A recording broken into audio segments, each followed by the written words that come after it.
Hello student, welcome back. हमने अपने previous videos में पार्ट दो बैलों की कथा को समझाया। दो बैलों की कथा यानी कि हीरा और मोती की कथा, कि किस तरह वो अपने घर से अलग होते हैं और किस तरह से वो वापस आए। यह कहानी रचित है मुंशी प्रेमचंद्र जी द्वारा।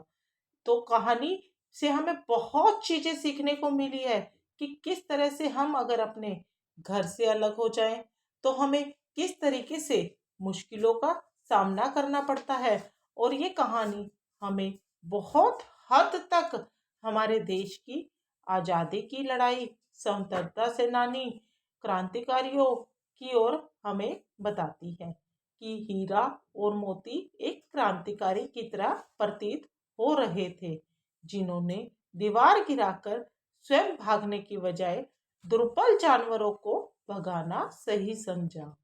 क्योंकि वो इसलिए नहीं भागे क्योंकि हीरा वहां बंधा हुआ था और उसका साथ छोड़कर नहीं जाना चाहता था। यह अटूट बंधन की ओर भी इशारा करता है।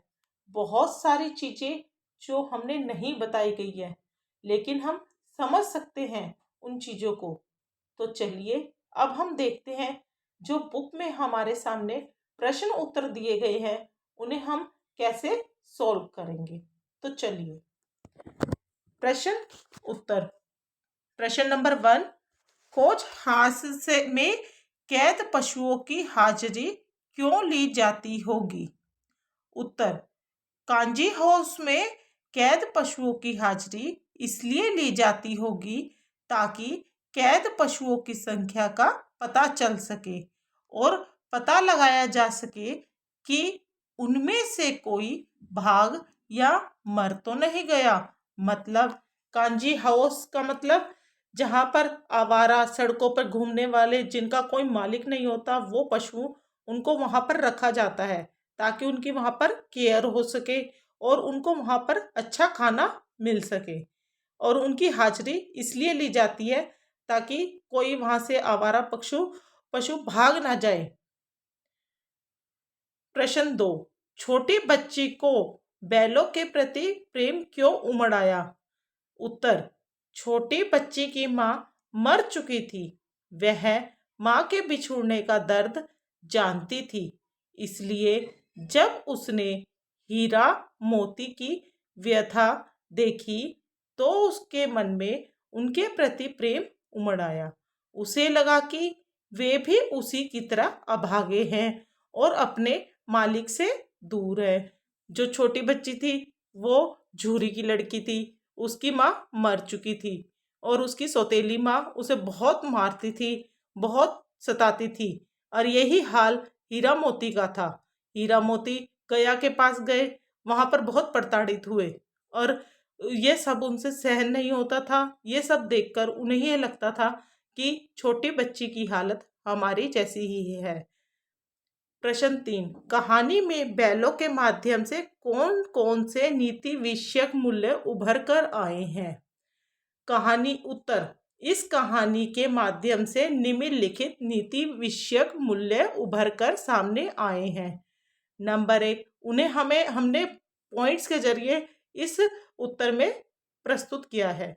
नंबर 1, विपत्ति के समय हमेशा मित्र की सहायता करनी चाहिए। हमें हमेशा जब भी हमारे ऊपर कोई संकट आए, हमारे मित्र के ऊपर संकट आए, हमें हमेशा उनकी सहायता करनी चाहिए। इस कहानी में हीरा और मोती के माध्यम से यही दर्शाया गया है कि किस तरह हीरा ने मोती का साथ दिया और मोती ने हीरा की मदद की। आज़ादी के लिए हमेशा सजग और संघर्षशील रहना चाहिए कि हम कभी आज़ादी के लिए हमेशा हमें सजग रहना चाहिए, संघर्ष करता रहना चाहिए। आज़ादी हमारे लिए बहुत ज़रूरी है। हीरा और मोती ने भी आज़ादी के लिए बहुत संघर्ष किया और आखिर में उन्हें आज़ादी प्राप्त हुई। अपने समुदाय के लिए अपने हितों का त्याग करने के लिए तैयार रहना चाहिए। आज़ादी बहुत बड़ा मूल्य है। इसे पाने के लिए मनुष्य को बड़े से बड़ा कष्ट उठाने को तैयार रहना चाहिए। आज़ादी बहुत बड़ा मूल्य है। आज़ादी इसमें हीरा और मोती के माध्यम से बताया गया है कि किस तरह उन्होंने कितने बड़े बड़े कष्ट उठाए कि और आखिर में कष्ट उठाकर भी उन्हें आज़ादी प्राप्त हुई और वो अपने घर पहुंच गए। प्रस्तुत कहानी में प्रेमचंद्र ने गधे की किन स्वभावगत विशेषताओं के आधार पर उसके प्रति रूढ़ अर्थ मूर्ख का प्रयोग न करके किस नए अर्थ की ओर संकेत किया है। प्रेमचंद ने गधे की सहनशीलता, सीधेपन, क्रोध न करने, हानि लाभ, सुख दुख समान रहने आदि गुणों के आधार पर उसे बेवकूफ के स्थान पर संत स्वभाव का प्राणी कहा गया है। प्रेमचंद जी कहते हैं कि यहाँ पर प्रेमचंद कह रहे हैं कि गधा कोई दिमाग से मूर्ख नहीं है, वो अपनी सहनशीलता, सीधेपन और हानि लाभ का उसको कोई मतलब नहीं, सुख दुख का उसको कोई मतलब नहीं, इस कारण से वो बेवकूफ कहलाता है।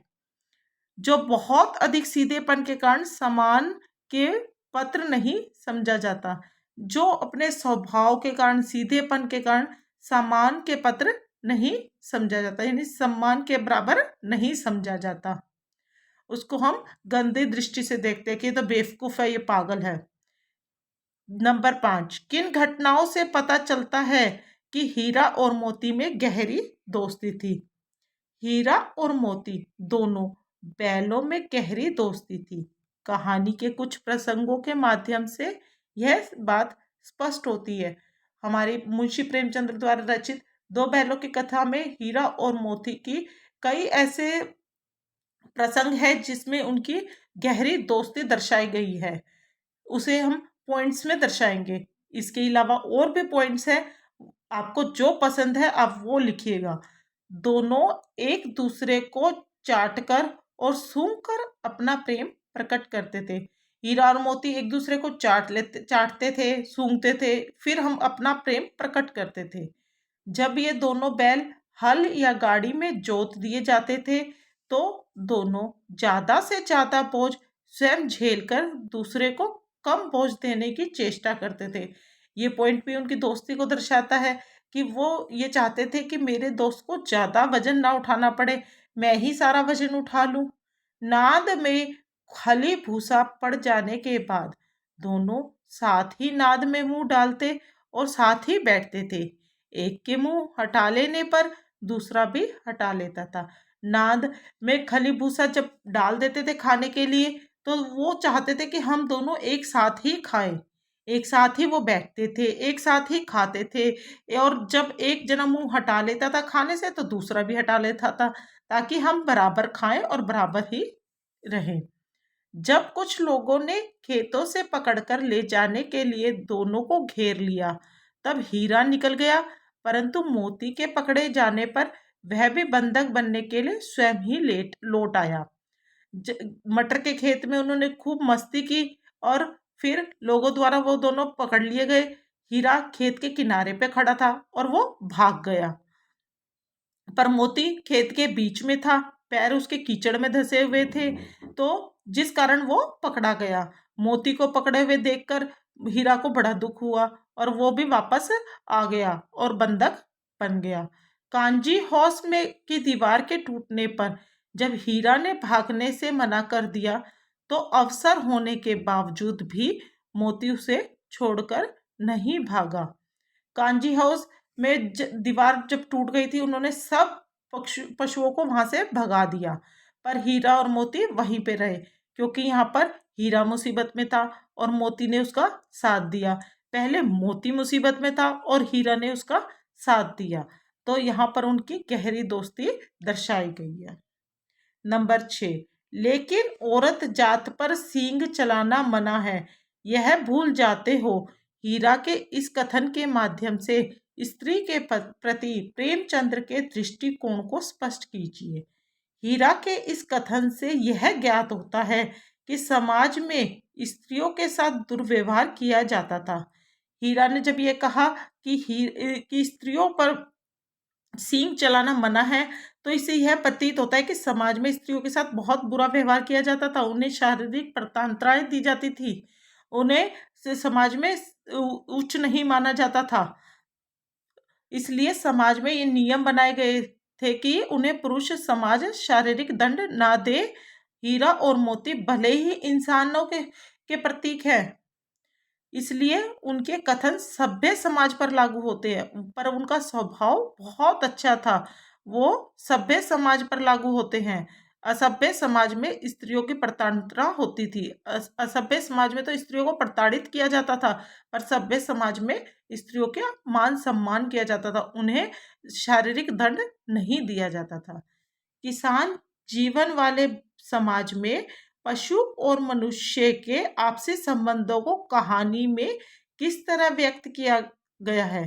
प्रेमचंद्र ने किसान जीवन में मनुष्य और पशु के भावात्मक संबंधों को हीरा और मोती दो बैलों के माध्यम से व्यक्त किया है। हीरा और मोती दोनों झूरी नामक के एक किसान के बैल हैं, जो अपने बैलों से अत्यंत प्रेम करता है। इसी प्रेम से वंशीभूत होकर हीरा और मोती अपने मालिक झूरी को छोड़कर कहीं और नहीं रहना चाहते।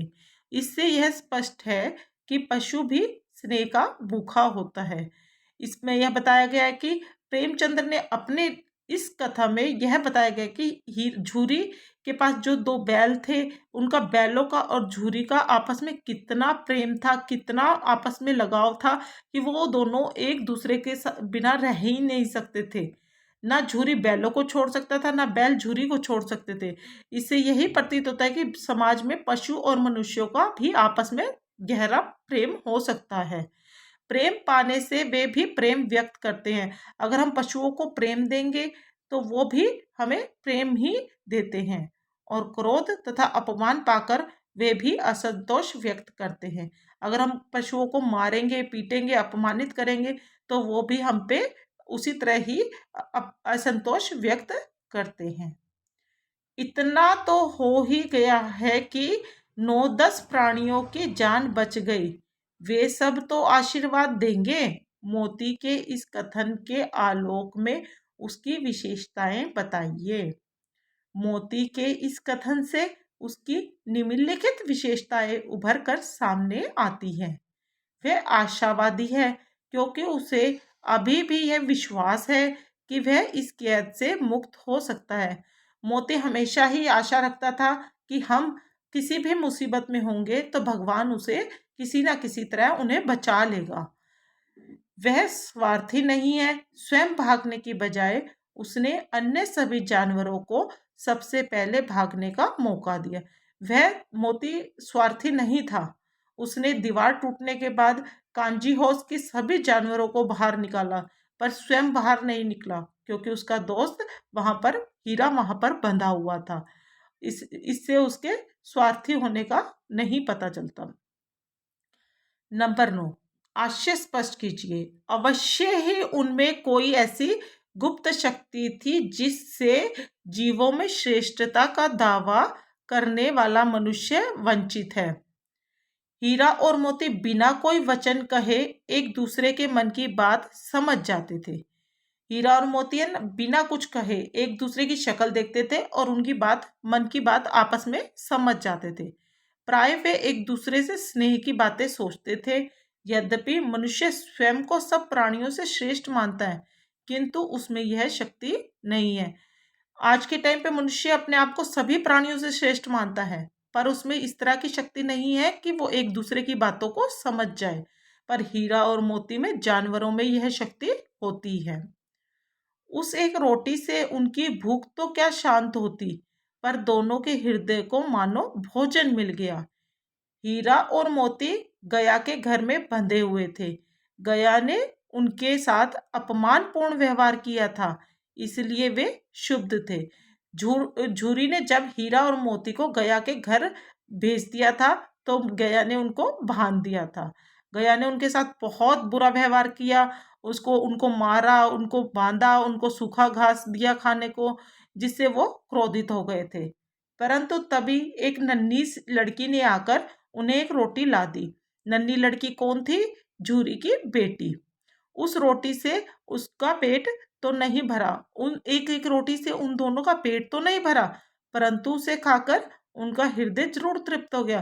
परंतु इतना प्रेम और स्नेह पाकर उन दोनों हीरा और मोती का हृदय जरूर तृप्त हो गया। उन्होंने बालिका के प्रेम का अनुभव कर लिया और प्रसन्न हो उठे। उन्होंने उस बच्ची के प्रेम को अनुभव किया और उस बच्ची से बहुत प्रसन्न हो गए। गया ने हीरा मोती को दोनों बार सूखा भूसा खाने के लिए दिया, क्योंकि गया पराये बैलों पर अधिक खर्च नहीं करना चाहता था। वह हीरा उत्तर वह हीरा मोती के व्यवहार से बहुत दुखी था।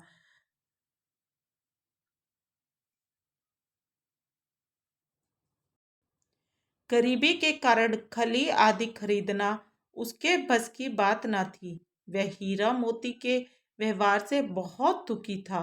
उसे खली आदि सामग्री की जानकारी नहीं थी। इसका उत्तर होगा वह हीरा मोती के व्यवहार से बहुत दुखी था। क्योंकि गया हीरा मोती के व्यवहार से क्यों दुखी था? क्योंकि इसलिए, और क्यों उसे भूखा चारा देता था, सूखा भूसा देता था? क्योंकि वो उन्हें बहुत हीरा मोती ने गया को बहुत ज्यादा परेशान कर दिया था। रचना और अभिव्यक्ति के आधार पर प्रश्नों के उत्तर। हीरा और मोती ने शोषण के खिलाफ आवाज उठाई, लेकिन उसके लिए प्रताड़ना भी सही। हीरा मोती की इस प्रतिक्रिया पर तर्क सहित विचार प्रकट करें। हीरा और मोती शोषण के विरुद्ध है। हीरा और मोती शोषण के विरुद्ध थे।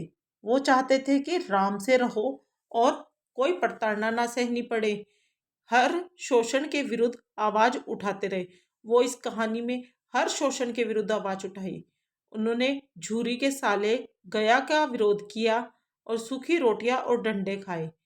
फिर कांजी हाउस में अन्याय का विरोध किया और बंधन में पड़े। मेरे विचार से उन्होंने शोषण का विरोध किया करके ठीक किया, क्योंकि शोषित होकर जीने का क्या लाभ, कि बंधक बनकर ऐसे मारपीट खाकर जीने से क्या फायदा। आजादी से जीना ही जीना है। शोषित को भय और यातना के सिवा कुछ प्राप्त नहीं होता। जो आदमी शोषित होता है, जो पशु शोषित होता है, वो हमेशा भयभीत होकर रहता है और यातना में बंधा रहता है, कभी आजादी से जीवन व्यतीत नहीं कर सकते। हीरा और मोती शोषण का विरोध करते थे। वो हमेशा आजादी से जीवन जीना चाहते थे। क्या आपको लगता है कि यह कहानी आजादी की कहानी की ओर संकेत करती है? प्रेमचंद्र जी स्वतंत्रता पूर्वक लेखक है। इनके रचनाओं में इसका प्रभाव देखा गया है। दो बैलों की कथा नामक कहानी भी इससे अछूती नहीं है। मनुष्य हो या पशु, पराधीनता किसी को भी स्वीकार नहीं है। दो बैलों की जो कथा है प्रेमचंद्र जी की स्वतंत्रता पर ही आधारित है। इसमें हीरा और मोती ने अपनी आजादी के लिए बहुत मेहनत की। सभी स्वतंत्र होना चाहते हैं।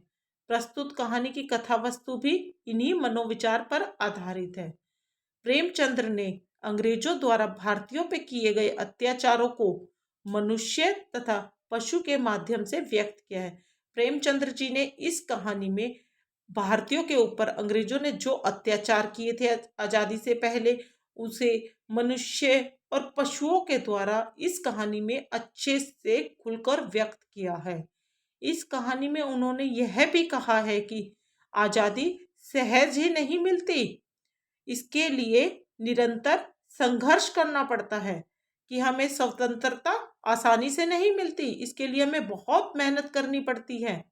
जिस प्रकार अंग्रेजों के अत्याचारों से पीड़ित जनता ने अपना क्षोभ विद्रोह के रूप में व्यक्त किया, अंग्रेजों के अत्याचार से दुखी आकर लोगों ने अपना गुस्सा विद्रोह में प्रकट कर दिया था, यानी बदला लेने की भावना उनमें हो गई थी भारतीयों में। उसी प्रकार बैलों का गया के प्रति आक्रोश भी संघर्ष के रूप में भड़क उठा था। उसी प्रकार बैलों का जो उनका आक्रोश था, क्षोभ था, विद्रोह था, वो गया के प्रति बदल गया था, आक्रोश में बदल गया था। इस प्रकार अप्रत्यक्ष रूप से यह कहानी आजादी की भावना से जुड़ी है। भाषा अध्ययन बस इतना ही काफी है। फिर मैं भी जोर लगाता हूँ। ही भी वाक्य में किसी बात पर जोर देने का काम कर रहे हैं, ऐसे शब्दों को निपात कहते हैं। कहानी में 5 ऐसे वाक्य छांटिए जिनमें निपात का प्रयोग हुआ हो। पहले हम क्या लेंगे? ही निपात पर हम 5 वाक्य बनाएंगे। एक ही विजय ने उसे संसार की सभ्य जातियों में गण्य बना दिया। इस कहानी में एक लाइन आई थी, एक ही आ गया इसमें। विजय ने उसे संसार की सभ्य जातियों में गण्य बना दिया। अवश्य ही उनमें कोई ऐसी गुप्त शक्ति थी जिससे जीवों में श्रेष्ठता का दावा करने वाला मनुष्य वंचित है। इसमें हमें लाइनें लिखनी है जो ही से सेंटेंस पूरा करती है, जो आपकी कहानी में आई है। नाद में खुली भूसा पड़ जाने के बाद दोनों साथ ही उठते, साथ में नाद में मुंह डालते, साथ ही बैठते थे। एक मुंह हटा लेता तो दूसरा भी हटा लेता। अभी 4 ही ग्रास खाए थे।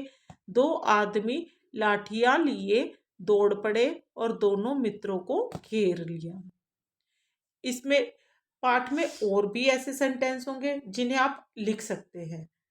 अब हम करेंगे भी अनिपात का। कुत्ता भी बहुत गरीब जानवर है। उसके चेहरे पर एक स्थायी विषाद स्थायी रूप से छाया रहता है। सुख दुख हानि लाभ किसी भी दशा में बदलते नहीं देखा। 4 बातें सुनकर गम खा जाते हैं, फिर भी बदनाम है। गांव के इतिहास में यह घटना अभूतपूर्व न होने पर भी महत्वपूर्ण थी। झूरी इन्हें फूल के छड़ी से भी छूता था और उसकी टिटकार पर दोनों उड़ने लगते थे। यहाँ मार पड़ी।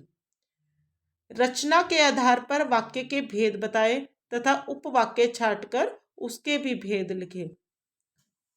दीवार का गिरना था कि अधमरे से पड़े हुए सभी जानवर चेत उठे। इसमें हमें बताता है कि कौन रचना के आधार पर यह कौन सा वाक्य है और कौन सा उपवाक्य है। दीवार का गिरना था, यह संयुक्त वाक्य है। कि आ गया तो अधमरे से पड़े हुए सभी जानवर चेत उठे, यह संज्ञा उपवाक्य है। सहसा एक दड़ियल आदमी जिसकी आंखें लाल थी और मुद्रा अत्यंत कठोर आया, यहाँ पर मिश्र वाक्य है और उपवाक्य कौन सा है? विशेषण। हीरा ने कहा गया के घर से नाहक भागे, यहाँ पर वाक्य कौन सा है? मिश्र वाक्य और उपवाक्य संज्ञा है। मैं बेचूंगा तो बिकेगा, संयुक्त वाक्य है और क्रिया विशेषण उपवाक्य है। अगर वह मुझे पकड़ता है तो मैं बेमारे ना छोड़ता, यहाँ संयुक्त वाक्य है और क्रिया विशेषण उपवाक्य है। कहानी में जगह जगह पर मुहावरों का प्रयोग हुआ। कोई 5 मुहावरे छांटिए, उनका प्रयोग कीजिए। हिम्मत हारना, निराश होना। हिम्मत हारना का मुहावरे का अर्थ क्या हुआ? निराश होना। इस असफलता वाक्य क्या बनेगा इसका? इस असफलता के बाद राहुल हिम्मत हार गया। आप इसको कहानी के आधार पर भी बना सकते हैं कि असफल होने के बाद मोती हिम्मत हार गया। टकटकी लगाना, निरंतर देखना। वह दरवाजे पर टकटकी लगाए देखता रहा। जब वो कांजी हाउस में हीरा और मोती बंद हो गए थे तो वो दरवाजे पे टकटकी लगाकर देखते रहते थे कि कब खाना आएगा। तो इसका वाक्य हम वहां से भी बना सकते हैं। जान से हाथ धोना, मर जाना। यह काम बहुत खतरनाक है। थोड़ी भी गलती होने पर जान से हाथ धोना पड़ सकता है। हम किसी काम को करते हैं, वो इतना खतरनाक होता है कि हमें मर जाना पड़ता, कई बार हमारी जान भी चल जाती है। तब हम कहते हैं कि जान से हाथ धो देना। ईंट का जवाब पत्थर से देना, इसका अर्थ है कड़ी प्रतिक्रिया, यानी बहुत मेहनत करना। युद्ध के मैदान में भारतीय सैनिकों ने दुश्मन की ईंट का जवाब पत्थर से दिया। युद्ध के मैदान में भारतीय सैनिकों ने इतनी मेहनत की, इतनी वो करी, इतनी लड़ाई करी कि दुश्मनों को कड़ी प्रतिक्रिया करके दुश्मनों को ईंट का जवाब पत्थर से दिया। दांतों पसीना आना, कठिन परिश्रम करना। दांतों पसीना आना, कठिन परिश्रम करना। इतना भारी सामान उठाने से राकेश के दांतों पसीना आ गए। बहुत भारी सामान उठाया कि जिससे उसे इतना परिश्रम करना पड़ा उसे उठाने के लिए कि उसके दांत पसीने आ गए। तो यहाँ पर हमने पाठ के जो प्रश्न उत्तर हैं उसे बहुत अच्छे से समझाए। इसके अलावा अगर प्रश्नों को पूछे जाते हैं तो उसके लिए आपको तैयारी करनी है। आपका पाठ आपको समझ आ गया तो क्वेश्चन कहीं से भी पूछे जाएं तो आप बहुत इजीली चीज़ों को कर सकते हैं। तो ये चैप्टर आपने बहुत अच्छे से पूर्ण किया और हमारे आगे चैप्टर आने के लिए आप वेट करते रहिए। उसके लिए हम वीडियो अपलोड करते रहेंगे। Thank you, bye.